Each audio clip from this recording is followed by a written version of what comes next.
The Beef Improvement Federation's name and logo was coined by Dr. Willem from Iowa State, who also was there, and he had just been at Iowa State a little while. I mean, way less than a year. Zan Stewart and Ike Eller represented Virginia at this particular meeting.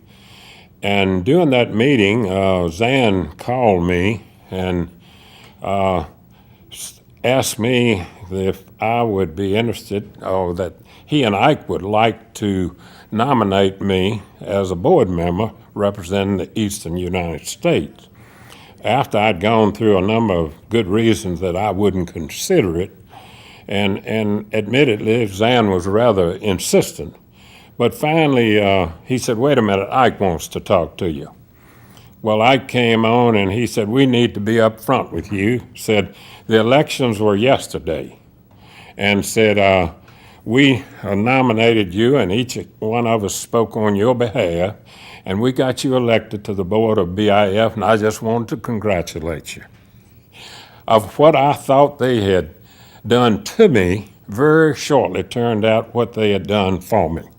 Because of any organization, I probably would think from a seed stock producer that BIF has had the most positive influence on Old Crest Farm of any organization I belong to. I guess one of the stories that I find humorous today, but not at the time, Craig Ludwig had graduated from Iowa State and had been the newly hired director of breed improvement for the Hereford Association less than 5 days. One of the panels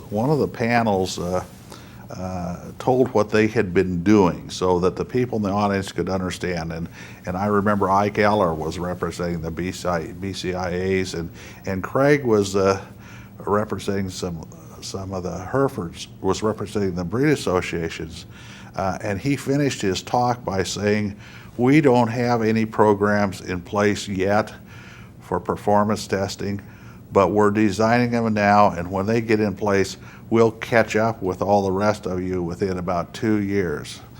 A old Hereford breeder with 2 canes, Max Blau from Oklahoma, stood up, shook his cane at Craig and said, "You young whippersnapper, you can't find a Hereford bull here at the Denver Stock Show whose pedigree contains a sire that sucked his own mother for 7 generations, and you're going to change it in 2 years," which erupted loud peals of laughter from everybody except Craig. And if he could have resigned there on stage from his job, I'm sure he would have.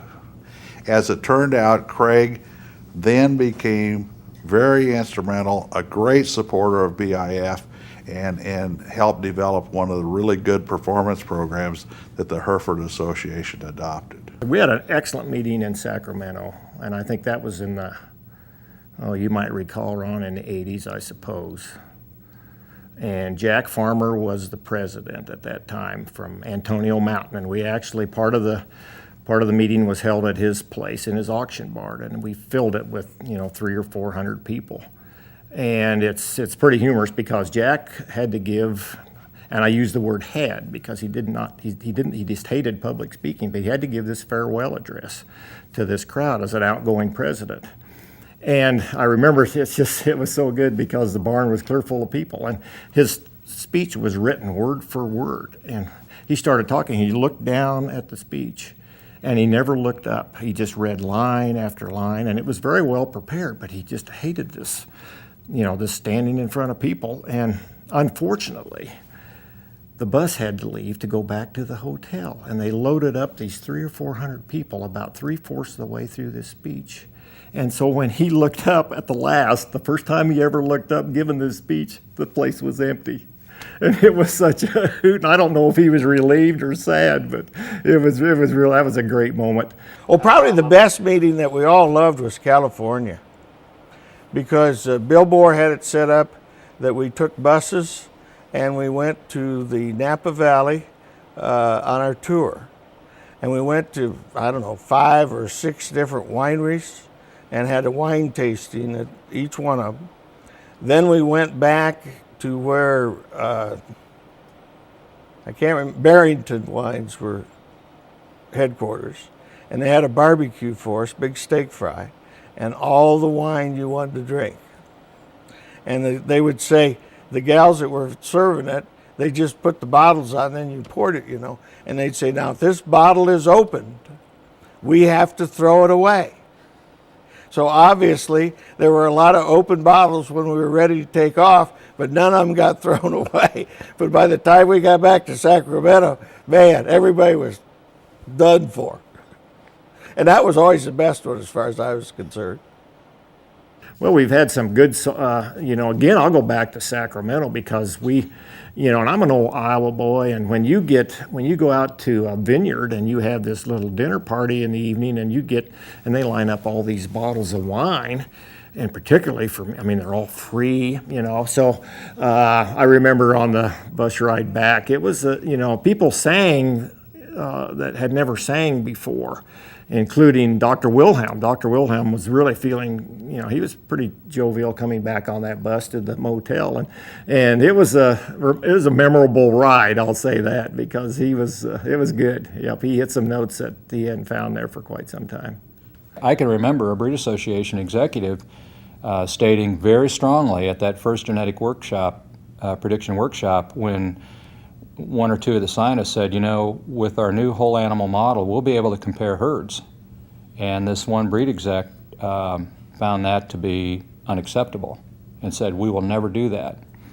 Well, that breed ended up being a leader. Dean Freshneck, we were at a meeting I think it was maybe at Lincoln, and he gave a presentation, and he was with Clay Center, University, well, he wasn't, but Gordon Dickerson. Gordon Dickerson's with the University of Nebraska, and he did a lot of the research and developed a lot of the research down at Clay Center back in the evaluation days and things.